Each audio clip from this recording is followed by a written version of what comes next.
ஆதரிப்பார் யாரும் இல்லை என்றெண்ணி ஆதரை மீதில் நீ அலைந்திடுவானேன்.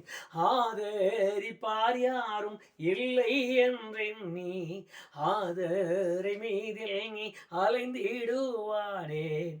காணாத ஆட்டை தேடி வந்த நேசர் கண்டுன்னை மந்தையில் சேர்த்திடுவார். காணாத ஆட்டை தேடி வந்த நேசர் கண்டுன்னை மார்போடு அணைத்திடுவார். வாசலடை நின்று ஆசையாய் தட்டும் நேசர் இயேசுவுக்குன் உள்ளம் திறவாயோ. வாசலடை நின்று ஆசையாய் தட்டும் நேசர் இயேசுவுக்குன் உள்ளம் திறவாயோ. ஆண்டவராய் இயேசு கிறிஸ்துவின் இணையற்ற நாமத்தினாலே தேவ சமூகத்தில் சேர்வதற்கு மறுபடியும் நமக்கு ஒரு நல்ல பாக்கியத்தையும் சந்திக்கத்தக்கதான கிருபையும் கட்டளையிட்டதற்காக தலைகளை வணங்கி நான் அவரை துதிக்கிறேன்.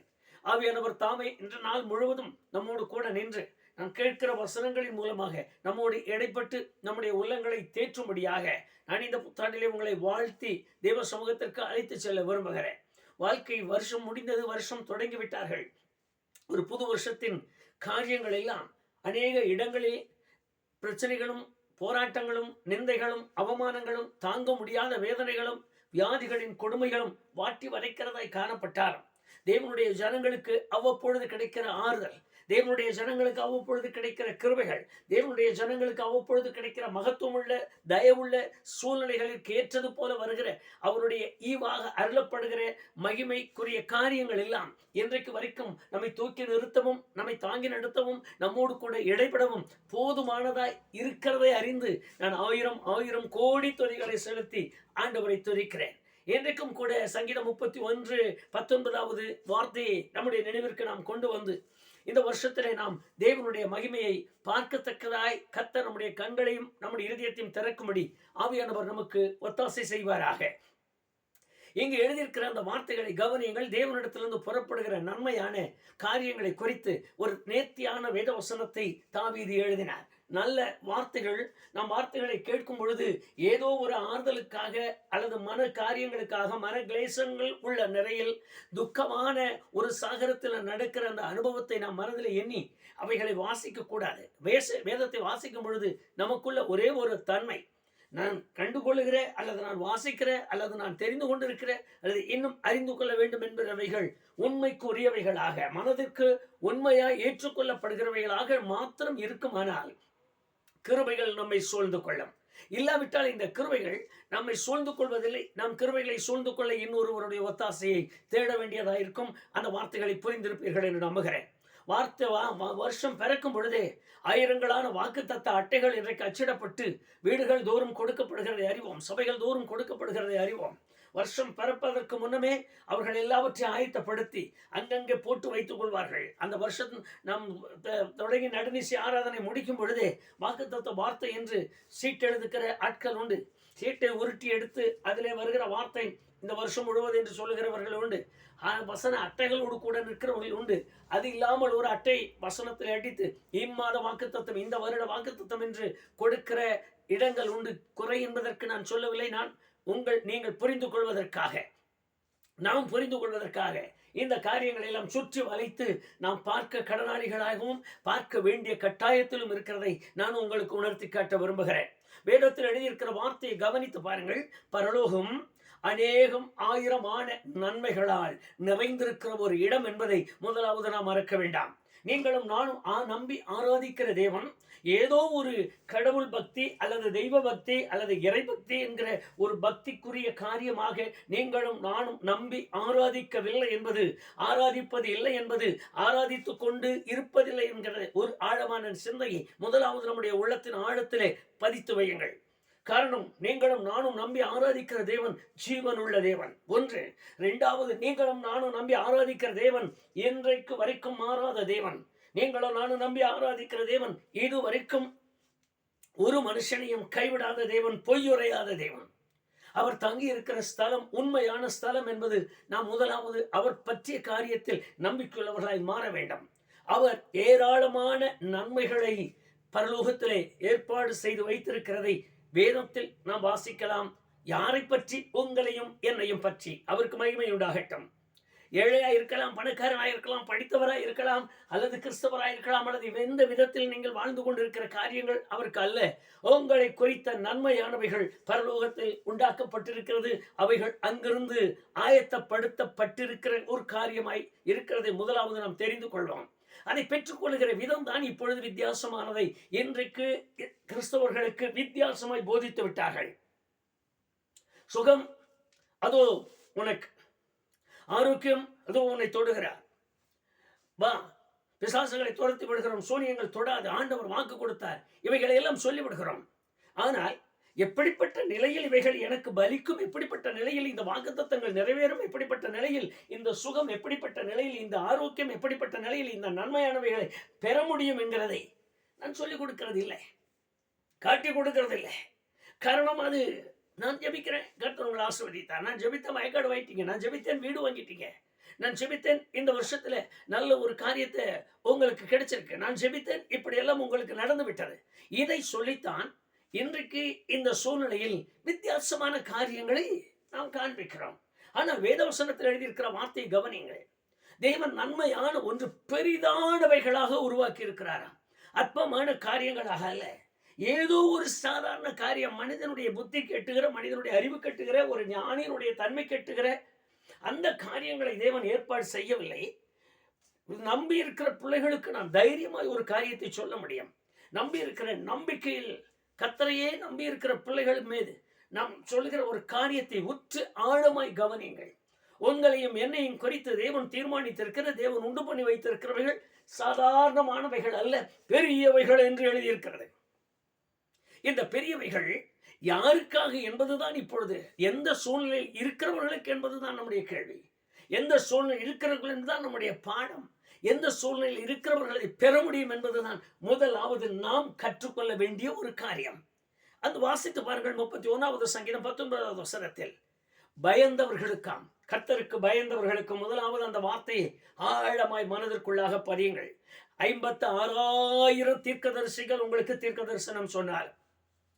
இதோ வந்துவிட்டார், அதோ உன் அருகில் இருக்கிறார், அவர் சொல்லி இருக்கிறார், அவர் செய்திருக்கிறார் என்கிற வார்த்தைகளோடு உங்களோடு இடைப்படுகிற ஒரு ஊழியனே வந்தார். அருமையான கர்த்தருடைய பிள்ளையே, பரலோகம் தீர்மானித்திருக்கிற காரியம் பயந்த கர்த்தருக்கு பயந்தவனுக்கு மாத்திரமே, கர்த்தருக்கு பயந்து நடக்கிறவனுக்கு மாத்திரமே. வேதத்தில் எழுதியிருக்கிற அடுத்த அதே வரியில பாருங்க, மனுபுத்திரருக்கு முன்பாக உம்மை நம்பி இருக்கிறவர்களுக்கு.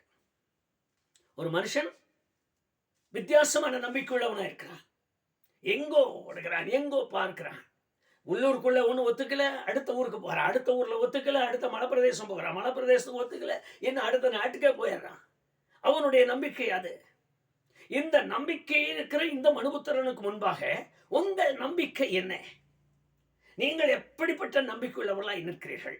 இந்த ரெண்டும், ஒன்று பயமும் நம்பிக்கையும் என் உள்ளத்தில் எவ்வளவு ஆழப்பதிய ஆண்டவருடைய சமூகத்தில் நான் நிற்கிறேனோ அந்த அளவிற்கு அது பெரிய நன்மைகளாய் மாறி இருக்கிறதாம். கர்த்தருடைய சாதாரண காரியம் என்பது எண்ணி பாருங்க, சாதாரணமா எண்ணி பாருங்க. உங்ககிட்ட எத்தனை அப்பம் இருக்கிறார்? 5 அப்பம் 2 மீனையா? அதை கொண்டு வாங்க. சாதாரணமா கையில வாங்கி அண்ணாந்து பார்த்தார், ஆசீர்வதித்தார். வேதத்தில் அவ்வளவுதான் எழுதியிருக்கு. இந்த சாதாரண காரியங்களே 5,000 பேர் புருஷன் மாத்திரம் சாப்பிட்டு மற்றவர்களோடு சேர்ந்து அத்தனை எத்தனை ஆயிரங்கள் என்று கணக்கெடுக்க முடியாத நிலையில் 12 கூடை நிறைய எடுத்திருக்கிறார்கள். ஆசீர்வாதத்தின் சாதாரணமாய். ஆனால் வேதத்தில் சொல்லுகிற பெரிதான நன்மை என்று எண்ணும் பொழுது யார் அளவிடுவது, யார் செய்வது? அதனாலதான் வேதவசனத்துல அருமையா எழுதினார். ஏசாயா தீர்க்கதரிசன புஸ்தகம் 64ஆம் அதிகாரம் 4வது வசனத்திலும் 1 கொரிந்தியர் 2ஆம் அதிகாரம் 9ஆம் வசனத்தில் வாசித்து பாருங்கள். நேர்த்தியான வேத வசனங்கள் நமக்கென்று தேவனாலே கையளிக்கப்பட்டிருக்கிறது. அவரிடத்தில் அன்பு கூறுகிறவர்களுக்கு அவர் உண்டு பண்ணி வைத்திருக்கிற நன்மைகள் கண் காணாதவைகளாய், காது கேளாதவைகளாய், ஒரு மனுஷனுடைய உள்ளத்தில் தோன்றாதவைகள் என்று எழுதியிருக்கிறது. அப்படியானால் நான் எவ்வளவு காரியத்தை எண்ணினாலும் என் எண்ணத்திற்கு அதிகமானவைகளை எனக்காகவே வைத்திருக்கிறார். என்னை கேட்டுக்கொண்டிருக்கிற கர்த்தருடைய பிள்ளைகளுக்கு நான் தைரியமாய் சொல்லிக் கொடுக்கிற காரியத்தை உற்று கவனியுங்கள். உங்களுக்கென்றும், உங்களுடைய தேவைகளுக்கென்றும், உங்களுடைய குடும்பத்திற்கென்று, உங்கள் பிள்ளைகளுக்கென்று, உங்களுக்கு வரப்போகிற காரியங்களுக்கென்று, உங்கள் விசுவாசத்தின்படி உங்களுக்கென்று தேவன் உண்டு பண்ணி வைத்திருக்கிற நன்மை எத்தனை பெரியது என்பதற்கு அளவிட முடியாது. இந்த நன்மைகளை எப்படி பெறுவது என்பதை நாம் அறிந்து கொள்வதில்லை. நன்மை பெற்றால் போதும் என்பதுதான் நம்முடைய நோக்கம். நன்மை பெறுவதற்கு அவர் கொடுத்திருக்கிற வழிகளில் நான் நடப்பதில்லை. ஆனால் நன்மை எனக்கு வேண்டாம். ஆண்டவர் என்ன சொல்றாரு அதை சொல்லுங்க. முதல்ல எனக்கு இப்படி இருக்கு, என் தேவை இருக்கு, எனக்கு வேலை கிடைக்குமான்னு சொல்லுங்க, நான் போய் செலவு பண்ணலாமான்னு கேளுங்க. இதைத்தான் மனிதன் இன்றைக்கு தேட தொடங்கி விட்டானே தவிர வேத வசனத்தை கவனிக்கிறது இல்லை. அது எழுதியிருக்கு, அவருக்கு பயந்துரு, இன்னொன்று அவரை நம்பியிரு. இந்த ரெண்டு விஷயத்திலும் ஒரு மனிதன் எந்த அளவிற்கு தன்னை முழுவதுமாய் ஆண்டவருக்கு என்று எடை கட்டுகிறானோ அந்த அளவிற்கு அவனுடைய ஆசீர்வாதத்தின் பெருக்கம் வரும். இந்த நம்பியிரு பயந்தர் என்கிற ரெண்டு வார்த்தைக்குள்ள அடங்கி இருக்கிற காரியம் என்ன தெரியுமா? பயந்தருன்னு சொன்னாலே முழுமையாய் அவரை ஏற்றுக்கொண்டு அவருக்கு கீழ்ப்படி. நம்பிரு என்று சொன்னாலே வேறு எந்த புறமும் உன்னுடைய நம்பிக்கை விடாமல் அவர் மாத்திரமே இதற்கு உரியவர், இதற்கு தகுதியானவர், இதை செய்ய வல்லவர் என்கிற ஆழமான நம்பிக்கை, ஆழமான விசுவாசத்திற்கு வந்துவிடு. எங்க சார் ஒரு வேலை கிடைச்சா ஞானஸ்நானம் எடுத்துக்கலான்னு பார்க்குறேன், வேலையே கிடைக்கல. எங்கேயும் ஒரு பொண்ணு கிடைச்சி அதில் மாப்பிள்ளை கிடைச்சி கல்யாணம் பண்ணிட்டு அப்போவே ஞானஸ்நானம் எடுத்துக்கலான்னு பார்க்குறேன், அதுக்கு எனக்கு கிடைக்கல. அது கிடைச்சா நான் எடுத்துக்கிறேன், இது சரியான நான் செய்கிறேன். ஐயா, இதனால தான் உங்களுக்காக எனக்காக ஏற்படுத்தப்பட்ட நன்மையானவைகள் எல்லாம் பெரியவைகளாய் தெரியல. அதை தரிசிக்க முடியல, அதை பார்க்க முடியல, அதை குறித்து தியானிக்க முடியல, அதன் காரியங்களை நான் அறிய முடியல. சாதாரணமாய் நான் ஓடி கண்ணீரோடும் வேதனையோடும் துக்கத்தோடும் புலம்பலோடும் ஒவ்வொரு நாளும் படுகிற பாடுகளின் வேதனையோடு காலம் தள்ள வேண்டியதாக இருக்கிறது. நீங்கள் நான் நம்பி ஆராதிக்கிற தேவன் சாதாரணமாய், நான் மறுபடியும் மறுபடியும் அந்த வார்த்தை அழுத்தமாய் சொல்லுகிறேன், நீங்களும் நானும் நம்பி ஆராதிக்கிற தேவன் மற்ற தேவர்களைப் போல அல்ல. அவர் வித்தியாசமானவர். அவர் என்னை தெரிந்து கொள்ளும் பொழுதே எனக்கென்று எல்லாவற்றையும் உண்டாக்கி எப்பொழுது என் பிள்ளைக்கு நான் தர முடியும் என்று எதிர்பார்த்து கொண்டிருக்கிற ஒரு தேவனுக்கு நீ பிள்ளைகளாய் இருக்கிறாய் என்பதை மறக்க வேண்டாம். அந்த ஒரு காரியத்தை மறுபடியும் மறுபடியும் அழுத்தமாகவே உங்களுக்கு சொல்லிக் கொடுக்கிறேன். வாசித்து பாருங்கள், மத்தேயு 6ஆம் அதிகாரம் 8வது வசனத்தில் நீ வேண்டிக் கொள்வதற்கு முன்னமே என்று எழுதியிருக்கிற வார்த்தையை வாசியுங்கள். 32வது வசனத்தை வாசித்து பாருங்கள். வேண்டிக் கொள்வதற்கு முன்னமே இவைகள் எல்லாம் உங்களுக்கு கொடுக்கப்பட்டாயிற்று, இவைகள் உண்டு பண்ணப்பட்டாயிற்று. 25வது வசனத்தை வாசித்து பாருங்கள். ஜீவனத்துக்குரியது, சரீரத்துக்குரியது, எத்தனை பகுதியாய் அவர் பிரித்து உங்கள் மேலும் மென்மேலும் கவனமாயிருக்கிறார். கர்த்தருடைய மனுஷனை, கர்த்தருடைய பிள்ளையே, சரியானபடி என் ஆண்டவரை நேசிக்க தொடங்கினால், சரியானபடி அவரை பின்பற்ற தொடங்கினால், சரியானபடி அவருக்கு பின்னால் நீர் வர தொடங்கினால் என் சரீரத்தின் தேவைகளையும் சந்திக்கிறாராம். அது மாத்திரமல்ல, ஜீவனத்துக்குரியவைகளையும் கவனிக்கிறாராம். உங்களுக்கு வேத வசனத்தை வாசித்து பாருங்கள். உபாகமம் 31ஆம் அதிகாரம் 6ஆம் வசனத்தில் 8ஆம் வசனத்திலும் வார்த்தை சொல்லும் பொழுதே சொல்லுகிறார், நான் உன்னை விட்டு விலகுவதும் இல்லை, உன்னை கைவிடுவதும் இல்லை. ஒரே ஒரு வரியோடு தன்னுடைய எல்லா காரியங்களையும் முடித்து விட்டார். எனக்கு பயந்து என்னை மாத்திரம் நம்பி இருக்க தொடங்கினால் என்ன சொல்லுகிறேன்? வேத வசனத்திற்கு கீழ்ப்படிந்து அவருக்கு மாத்திரம் உங்களை ஒப்பு கொடுத்தால் இவ்வளவுதான். வேத ரகசியத்தின் தன்மை அவ்வளவுதான். பயந்து ஒப்பு கொடுத்து விடுங்கள். ஆனா அதுதான் முடியாது. எங்களுக்கு ஒரு ஐதீகம் இருக்கு, எங்க காரியங்கள் இப்படி இருக்கு, எப்படி வர முடியும்? நீங்க ஏராளமான கர்த்தருடைய பிள்ளைகளை பாருங்கள், ரகசியமாய் வாழ்வார்கள். வெளியே கிறிஸ்தவன் என்று காட்ட மாட்டார்கள்.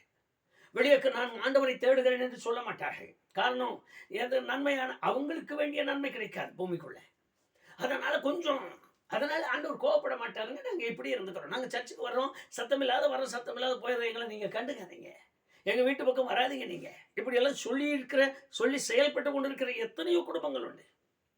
வேதத்தை கையில் எடுக்கிற ஒரு கர்த்தருடைய மனுஷனுக்கு நான் சொல்லுகிற காரியம், உலகம் உங்களை நிச்சயமாய் ஒரு நாள் கைவிடும், மறுக்கவே வேண்டாம். நான் எல்லாம் கைவிட வேண்டிய வேலை வரும். நான் சொன்ன தைரியமாய் ஒவ்வொரு வார்த்தையை சொல்ல முடியும். எல்லாம் கைவிட வேண்டிய நேரம் வரும். ஆனால் நம்பிக்கையுள்ளவர்களாய் பயந்து நடப்பதற்கு மாத்திரம் ஒப்பு கொடுத்து பாருங்கள். எந்த நாளிலும், எந்த நிலையிலும், எந்த சமயத்திலும் கைவிடாத தேவன் அவர். அள்ளி அணைக்கிற தேவன், தூக்கி எடுத்து நிறுத்துகிற தேவன். அவர் மேல் வைத்திருக்கிற நம்பிக்கையின் தன்மையைத்தான் இன்றைக்கு அவர் எதிர்பார்க்கிறார். வேதத்தில் எழுதியிருக்கிறது, வாக்குத்தத்தங்களை தேடி, வாக்குத்தத்தம் உள்ள வார்த்தைகளை தேடி, வாக்குத்தத்தை நாடிதான் இன்றைக்கு வாழ்க்கையை ஓடிக்கொண்டிருக்கிறது. கிறிஸ்தவர்கள் வாழ்க்கையை எடுத்து பாருங்க.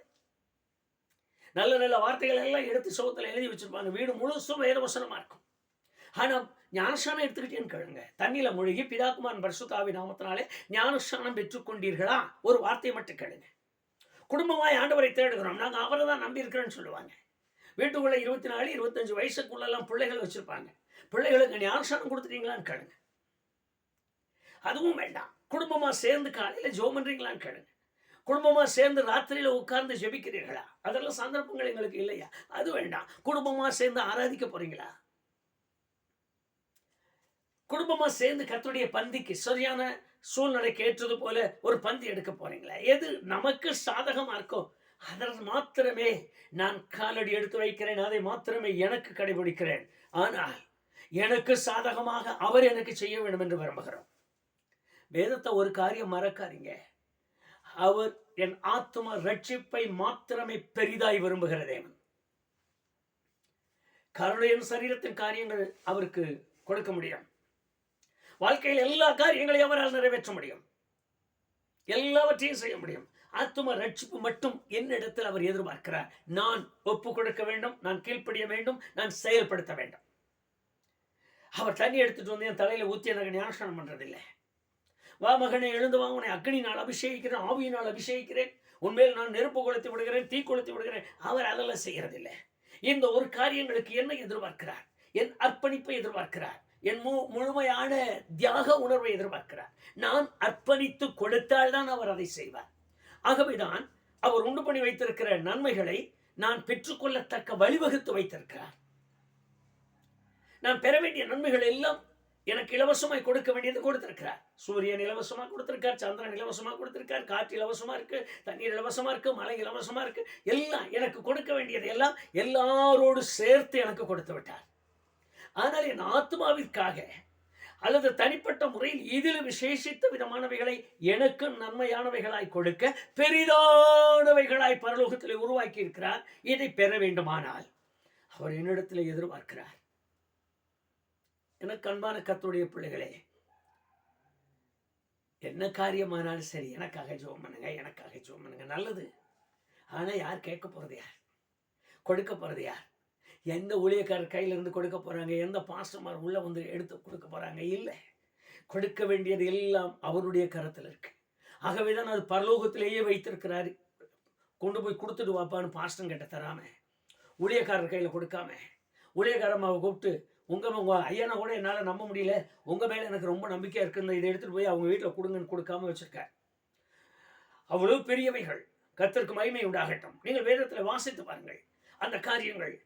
யாக்கோபு 1 அதிகாரம் 17வது வசனத்தில் நன்மையான எந்த ஈவும் அது ஈவாக கொடுக்கப்படுகிறது, பரத்திலிருந்து உண்டாகிறதா. பரத்திலிருந்து மாத்திரமே உண்டாகத்தக்கதான நன்மைகள். ஆகவேதான் தேவன் முழு காரியங்களையும் அவர் நம்மிடத்திலே வேண்டிக் கொள்கிறது, நம்மிடத்திலே கேட்பது, நம்மோடு கூட இடைபடுவது எல்லாமே நன்மைகளால் நிரப்புகிறேன். நான் சொல்றதை நீ செய்ய மாட்டியா? எனக்கு பயந்து நடக்கிறியா? உன் வயசு என்னப்பாச்சு? உன் வயசு என்னமாச்சு? தரையில மொழிட்டீங்களா? ஞானஸ்நானம் எடுத்துட்டீங்களா? ஒப்பு கொடுத்துட்டீங்களா? ரட்சிக்கப்பட்டிருக்கீங்களா?